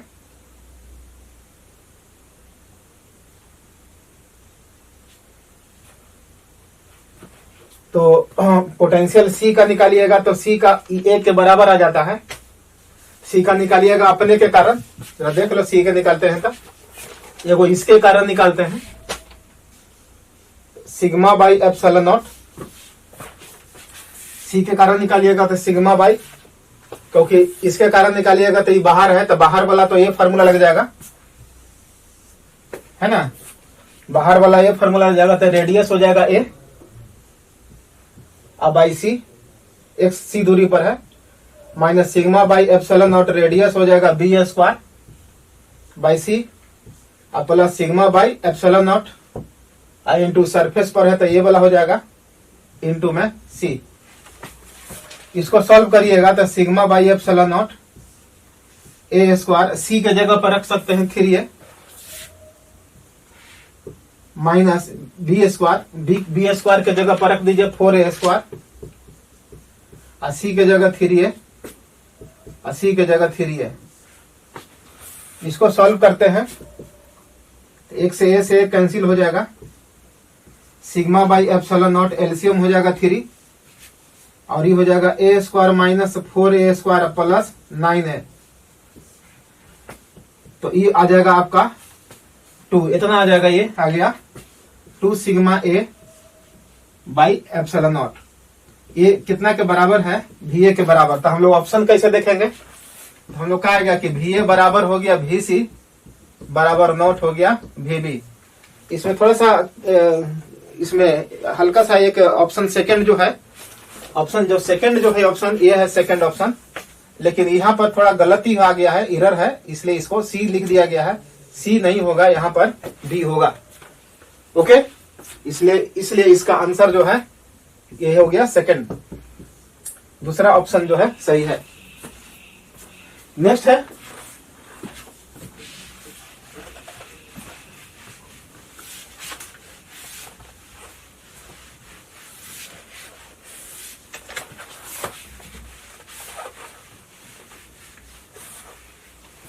नेक्स्ट है 40 नंबर।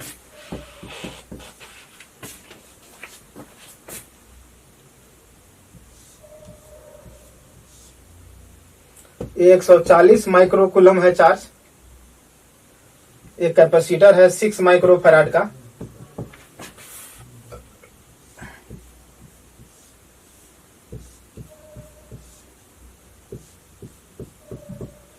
और ये 3 माइक्रोफैराड है, और ये 4 माइक्रोफैराड। तो कहता है कि अपर प्लेट पर charge on upper plate of 4 microfarad capacitor is, ये 4 माइक्रोफैराड पर अपर प्लेट पर चार्ज पूछता है कि 4 माइक्रोफैराड पर अपर प्लेट पर चार्ज कितना आएगा। तो देखिए इसके लिए जो फार्मूला जो अवेलेबल है, चार्ज का जो डिस्ट्रीब्यूशन होता है, दो पैरेलल है, यहां से 140 माइक्रोकूलम गया होगा तो ये दो पार्ट में चल जाएगा, इधर Q1 है इधर Q2। तो Q1 जो होता है 4/4 प्लस 3 इंटू टोटल चार्ज, है ना। Q1 का जो फॉर्मूला होता है 4/4 प्लस 1 इंटू में टोटल चार्ज, ये तो कैंसिल हो जाएगा 4/7, और टोटल चार्ज हो जाएगा 140 माइक्रोकूलम, ये 80 माइक्रोकूलम आ गया प्लस में, इसलिए इसका आंसर हो जाएगा फर्स्ट। 41 देखिएगा, 41 a parallel plate capacitor is located horizontal such that one of the plates is submerged in the liquid while the other is above the liquid। एक प्लेट लिक्विड में है और एक प्लेट ऊपर है। When plates are charged the level of the liquid, जब plates को charge करेंगे तो लेवल क्या होगा लिक्विड का, तो देखिए लेवल जो लिक्विड का होगा बढ़ जाएगा। कारण क्या है कि लिक्विड पर पोलराइज चार्ज अपेयर हो जाएगा अपोजिट डायरेक्शन में, माने अपोजिट पोलरिटी का। अपोजिट पोलरिटी का पोलराइज चार्ज जैसे ही अपेयर होगा तो ऊपर वाला प्लेट उसको क्या कर लेगा, अट्रैक्शन फोर्स लगा खींच लेगा, इसलिए लेवल जो होगा इसका जो है बढ़ जाएगा, राइज कर जाएगा। ओके, नेक्स्ट है 42।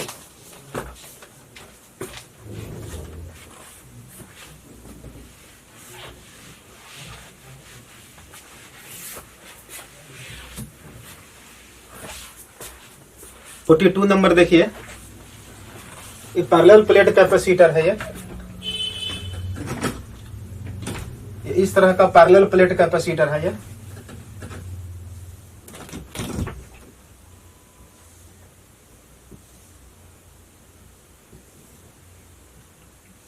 ये पैरेलल प्लेट कैपेसिटर,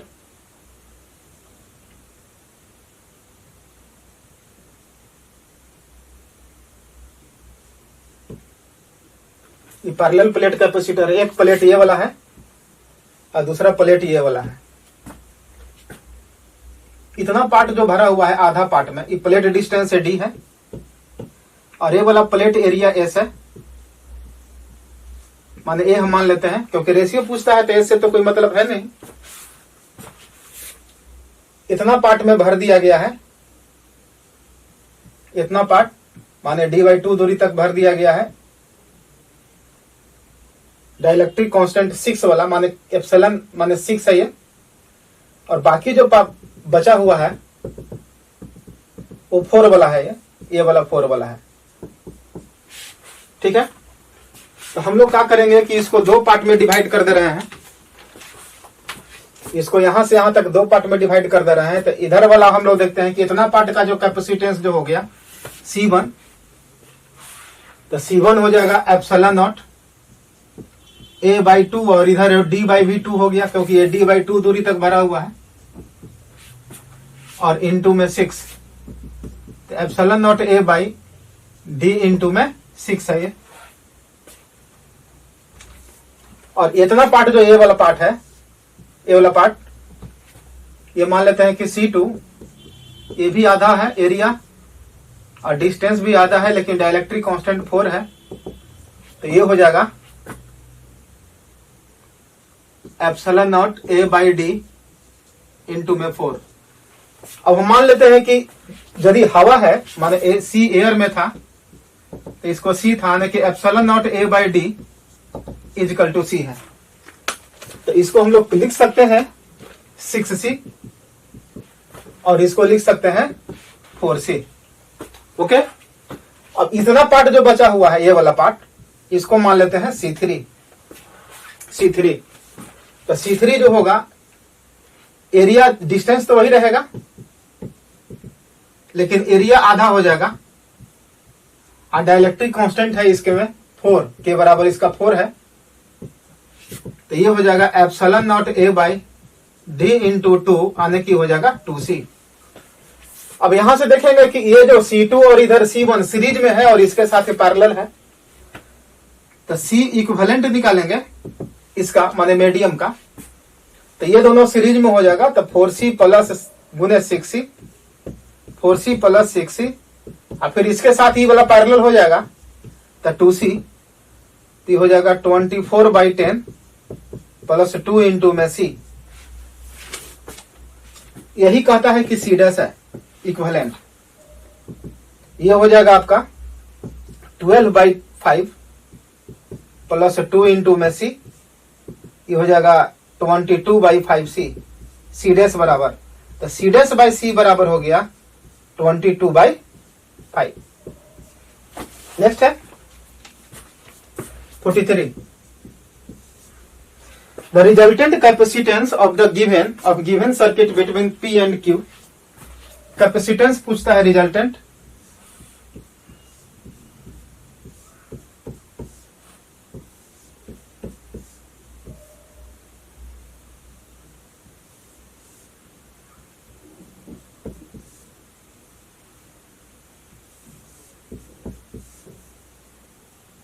इसके बीच पूछता है P और Q के बीच। यह है 4c, ये 4c है, इधर 2c है, इधर भी 2c है, इधर 2c है और यह है 4c। कहता है कि P और Q के बीच बताइए, तो सबसे पहले ये दोनों सीरीज में कर दीजिए पैरेलल, तो 4c हो जाएगा ये, अब 4c और 4c ये हो जाएगा 2c और 2c और 2c फिर पैरेलल हो जाएगा तो ये हो जाएगा 4c, है ना। अब 4c और 4c फिर हो जाएगा सीरीज में तो हो जाएगा 2c, तो यानी ऐसे हो जाएगा कि ये हो गया पूरा 2c और एक उधर हो गया 4c, तो P और Q के बीच निकालिएगा तो ये तो पैरेलल है, तो पैरेलल हो जाएगा तो C इक्विवेलेंट हो जाएगा 2c प्लस 4c यानी कि 6c। ओके, नेक्स्ट है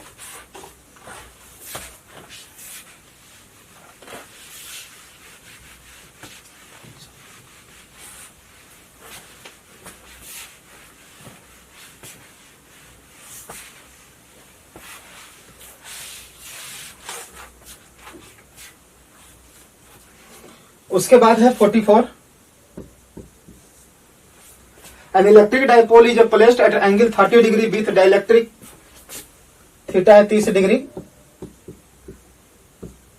और इंटेंसिटी है 8 गुने 10⁻⁶ न्यूटन पर कूलम। टॉर्क दिया हुआ है 0.2 न्यूटन मीटर। चार्ज डाइपोल पर लंबाई दिया हुआ है, लंबाई माने 1 सेंटीमीटर। तो टॉर्क का जो फॉर्मूला होता है P साइन थीटा, P बराबर होता है Q इंटू में 12 इंटू में E साइन थीटा। यहां से 12 ही लेंथ का लाएगा, टॉर्क बाई 12 तो लेंथ का, क्यू पूछता है ना, सॉरी चार्ज पूछता है, तो टॉर्क चार्ज बराबर टॉर्क बाई 12 इंटू में E साइन थीटा। इसको सॉल्व कर लीजिएगा, ये सब डेटा दिया हुआ है, सॉल्व कर लीजिएगा तो 5 माइक्रो कूलम आ जाएगा। ओके, नेक्स्ट है 45। 2 equal point charges each of 4 microcoulomb are separated by a certain distance if they are located, दिया हुआ है the electrostatic force कितना लगेगा। दोनों के बीच की डिस्टेंस अभी निकाल लीजिए, क्योंकि इलेक्ट्रोस्टैटिक फोर्स का मैग्नीट्यूड है चॉइस में, वेक्टर फॉर्म तो है नहीं, तो दोनों के बीच की डिस्टेंस निकाल लेते हैं। दोनों के बीच का डिस्टेंस निकालेंगे तो आ जाएगा रूट अंडर एक्स कोऑर्डिनेट का डिफरेंस, एक्स कंपोनेंट का तो हो जाएगा 3 - 2 के स्क्वायर प्लस 3 - 2 के स्क्वायर, ये हो जाएगा 5 - 3 के स्क्वायर और 6 - 4 के स्क्वायर। सब का दो ही डिफरेंसेस है, एक है 1 तो ये हो जाएगा 1 के स्क्वायर प्लस 2 के स्क्वायर प्लस 2 के स्क्वायर, आने के 3 मीटर हो गया। डिस्टेंस 3 मीटर है तो फोर्स निकल गया k q square by r square. Solve कर लीजिएगा, ये 9 इंटू 10⁻⁹ चार्ज दिया हुआ है 4 माइक्रो कूलम इच है, 16 इंटू 10⁻⁻12 बाई 9, ये कैंसिल हो जाएगा तो आंसर हो जाएगा 16 वाला बच जाएगा, 16 इंटू 10⁻³ न्यूटन। नेक्स्ट है 46।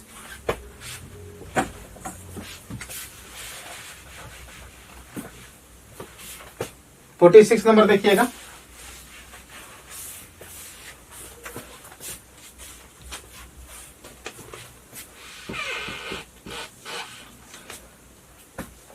है कि दो मैग्नेट रखा हुआ है, इधर है साउथ पोल, इधर है नॉर्थ पोल, और एक मैग्नेट ये है, इधर है साउथ पोल और इधर है नॉर्थ पोल। अब यहां पर नेट मैग्नेटिक फील्ड किधर होगा, उसका डायरेक्शन पूछ रहा है कि नेट मैग्नेटिक फील्ड किधर होगा। Resultant magnetic field indicated by arrow head at a point P। Net magnetic field किधर होगा, तो देखिए, तो इसके कारण जो मैग्नेटिक फील्ड होगा ऐसे होगा, इसके कारण मैग्नेटिक फील्ड यहां पर एक्सियल लाइन पर इधर होता है साउथ की तरफ, तो इसका रिजल्टेंट ऐसे हो जाएगा। तो इस रिजल्टेंट कौन वाला पार्ट है, थर्ड पार्ट देख लीजिए, तो इसका आंसर हो जाएगा 3। 47। Magnetic needle is placed uniform magnetic field and align with the field के साथ है, यानी 0 डिग्री पर है। The needle is now rotate with by angle 45 degree, the work done W। 45 degree पर वर्क डन का फॉर्मूला होता है P इंटू में 1 - cos 45 डिग्री 1/√2, तो 1/√2। The torque on the magnetic field at this, torque पूछता है 40, तो टॉर्क का लिए हो जाएगा P साइन थीटा 45 डिग्री आने की P/√2। P का वैल्यू निकाल लेंगे यहां से, इसको ऐसे कर लीजिए, ये हो जाएगा √2 - 1/√2। P का वैल्यू निकाल लीजिए, P/√2 हो जाएगा W/√2 - 1। आंसर हो जाएगा इसका फर्स्ट। नेक्स्ट है, क्योंकि P/√2 का वैल्यू निकाल लीजिए तो इसको नीचे भेज देते हैं W के नीचे, तो इसका वैल्यू इतना आ जाएगा। ठीक है, नेक्स्ट है 48।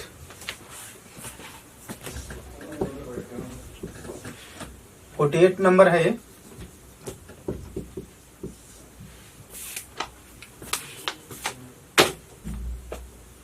The area of hysteresis loop of a material is equivalent to 320 joule, 320 joule per metre cube per cycle. माने एक साइकिल में area of hysteresis loop equivalent to, माने एरिया दिया हुआ है, इसका इक्विवेलेंट जो है एनर्जी का है हिस्टैरिसीस लूप का, और ये दिया हुआ है 320 joule per metre cube per cycle. इन ए साइकिल, एक साइकिल में इतना joule per metre cube energy है। तो सबसे पहले हम लोग को एरिया जो जितना जो होता है वो हिस्टैरिसीस लॉस होता है, वही एनर्जी लॉस होता है। तो सबसे पहले एक साइकिल में इतना, तो कितना मीटर, 1 मीटर क्यूब में मटेरियल के 1 मीटर क्यूब है। तो पहले हमको वॉल्यूम निकालना पड़ेगा कि वॉल्यूम कितना है, और एक साइकिल में इतना एनर्जी लॉस कर रहा है। ये 1 मीटर क्यूब का मटेरियल है। मास दिया हुआ है, मास है दिया हुआ है 4 kg, और डेंसिटी भी दिया हुआ है 4 ग्राम पर सेंटीमीटर क्यूब है। डेंसिटी है, इसको हम लोग केजी में बदलेंगे, 10⁻³ kg पर मीटर क्यूब। तो इसका वॉल्यूम कितना होगा, वॉल्यूम हो गया 4 × 10⁻³ सॉरी, वॉल्यूम बराबर हो गया mass by density.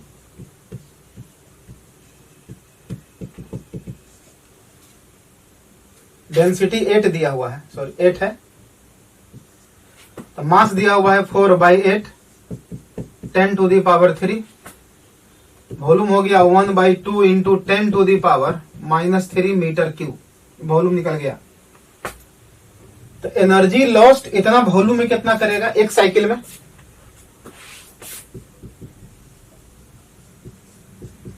Energy lost in volume, इस वॉल्यूम में कितना करेगा, तो हो जाएगा 1/2 × 10⁻³ पर साइकिल करेगा। ये पर साइकिल इतना करेगा।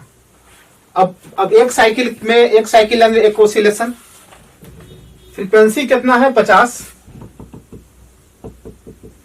तो सोचिए कि 1 सेकंड में 50 ओसिलेशन करता है, 50 साइकिल हो गया। 2 घंटा में कितना करेगा, तो 2 आवर का मतलब हो गया 2 गुने में इतना सेकंड में कितना आ जाएगा, तो 50 × 10⁻, 50 × 2 × में 3600, इतना साइकिल हो गया। ये इतना साइकिल कहिए, इतना ओसिलेशन कहिए। तो total energy loss, total energy loss and hysteresis loss in 2 hours 10⁻³ into में 320,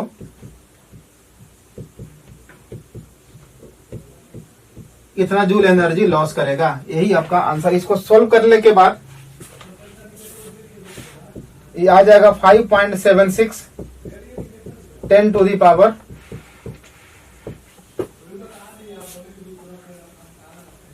इतना जूल आ जाएगा। तो आंसर इसका हो जाएगा 2 नंबर हो गया। इसका आंसर जो है 2 नंबर 48। 49 नंबर देखिए,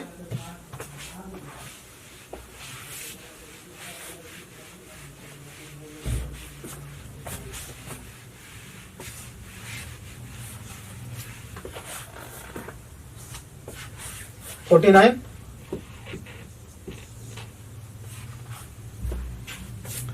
नाइन नंबर है, length of a magnet is a large compare to its width. Magnet है,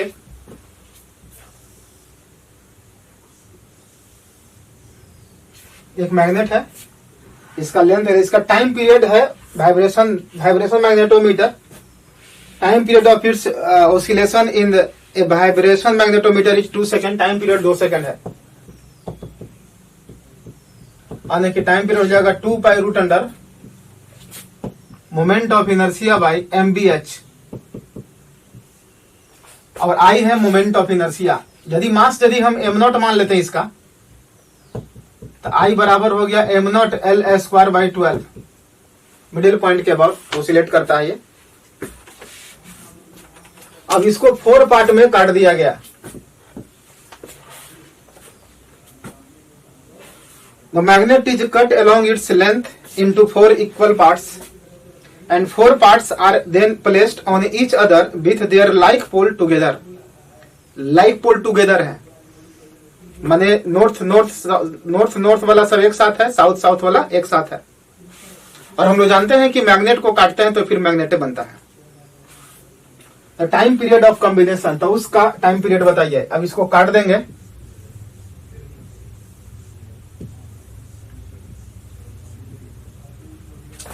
यहाँ पर ये नॉर्थ पोल था, इधर साउथ था। अब यहाँ पर नॉर्थ नॉर्थ सब बनेगा, एक साथ रख दिया गया है, और साउथ साउथ एक साथ। मैग्नेटिक मोमेंट इसका एक का कितना हो जाएगा, m/4, क्योंकि लंबाई हो जाएगा l/4 एक का। तो पूरा सिस्टम का कितना होगा, तो 4 से मल्टीप्लाइड कर देंगे तो मैग्नेटिक मोमेंट वही रह गया। माने मैग्नेटिक मोमेंट में कोई चेंजिंग नहीं हुआ। माने टाइम पीरियड में जो मैग्नेटिक मोमेंट आता है, मैग्नेटिक डाइपोल मोमेंट, उसमें कोई चेंजिंग नहीं हुआ। बीच वही अब चेंज करेगा मोमेंट ऑफ इनर्शिया के कारण। अब मोमेंट ऑफ इनर्शिया क्या होगा, मास तो कोई चेंजिंग नहीं करेगा। मास जो इसका जो है, जितना इसका मास है जितना उतना मास है, तो मास कोई चेंजिंग नहीं करेगा। तो moment of inertia L square का डायरेक्टली प्रोपोर्शनल हो गया। और एल जो है l/4 हो गया है। एल कितना हो गया है, l/4 हो गया है। तो मोमेंट ऑफ इनर्शिया बाद में जो हो गया I/16, क्योंकि स्क्वायर होगा ये तो 16 हो गया। और मोमेंट ऑफ इनर्शिया 16 टाइम्स कम गया है, तो टाइम पीरियड 4 टाइम्स कम जाएगा, इसलिए new time period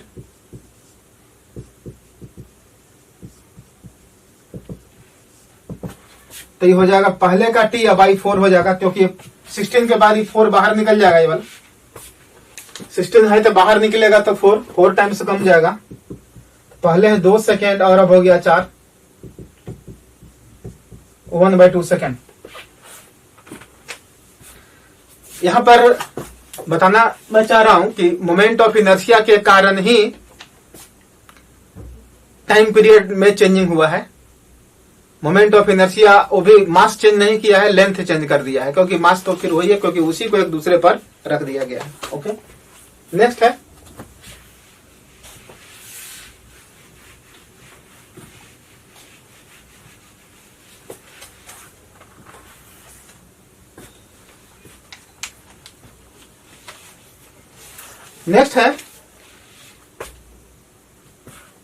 if a magnet is suspended at an angle 60 degree to the magnetic meridian, 60 degree पर मैग्नेटिक मेरिडियन में सस्पेंड कर दिया गया है।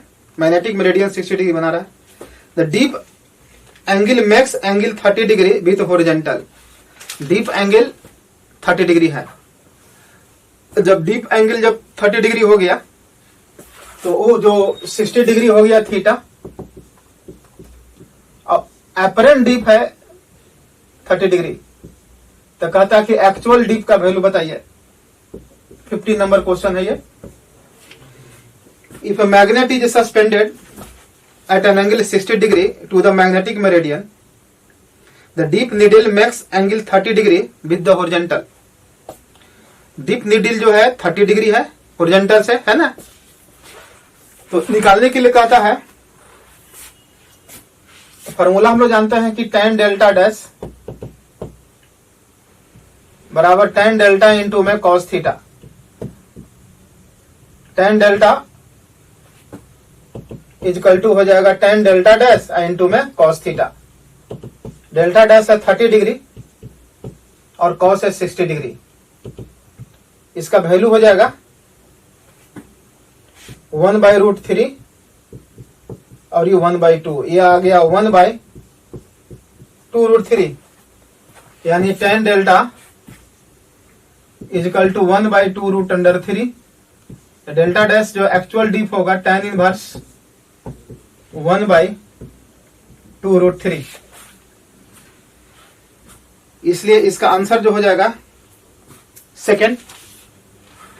इसका आंसर जो है